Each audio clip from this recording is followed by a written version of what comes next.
Lyrics வந்து ரொம்ப நல்லா எழுதியிருந்தார் மாரி செல்வராஜ். இன்னொரு விஷயம் நோட் பண்ணல, அதோட மியூசிக் வந்து ஃபர்ஸ்ட் டைம் சேஞ்ச் ஆயிருக்கு. நிவாஸ் கே பிரசன்னா. நிவாஸ் கே பிரசன்னாவா? எனக்கு என்னன்னா வந்து படத்துல வந்து துருவ விக்ரம் எவ்வளவு நடிக்கிறாரோ இல்லையா தெரியல, நிவாஸ் கே பிரசன்னா பாட்டுல பயங்கரமா நடிக்கிறாரு.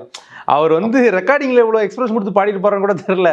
பாட்டுல வந்து பயங்கர எக்ஸ்பிரஷன்லாம் கொடுத்து நிவாஸ் கே பிரசன்னா வந்து எனக்கு நிவாஸ் கே பிரசன்னாக்கு தான் இது ஒரு நல்ல கம்பேக்கா இருக்கும்னு நினைக்கிறேன். முன்னாடி அவரோட படங்கள் பாட்டு பெரிய அளவுக்குல நல்ல பாட்டு கொடுத்துருக்காரு அவர். நல்ல சேதுபதியில எல்லாம் நல்ல ஒரு சாங்ஸ் பேக்ரவுண்ட். நம்ம ஒரு 4 பேர் தானே கொண்டாடுவோம், அதனால அவர் ஓரம் கட்டிட்டாங்க. அது ஒரு நல்ல மியூசிக் பண்ணி ஓரம் கட்டுவாங்க. அதுவுமே சொல்றாங்க சோசியல் மீடியால, ஏன் நிவாஸ் கே பிரசன்னா கொண்டு வந்தார், சனா என்னாச்சு, அவரை வச்சுதான் பண்ணுவாங்க. ஏன்னா அது எழுதலையா இவருக்கும் அவருக்கும் என்ன கொலையடி சண்டை மாதிரி ஆகி போச்சு. ஒரு ஃபிக்ஸ்டா வச்சிருப்பாங்களா, இந்த டைரக்டர்னா இந்த மியூசிக் டைரக்டர் தான் கொண்டு வருவாங்க. இப்போ வெங்கட் பிரபுனா யுவன், மணிரத்னா ஏஆர் ரஹ்மான், அந்த மாதிரி மாரி செல்வராஜ்னா சந்தோஷ் நாராயணன் ஒன்று வச்சிருந்தாங்க. அதை இப்போ மாத்திருக்காருன்னு நினைக்கிறேன்.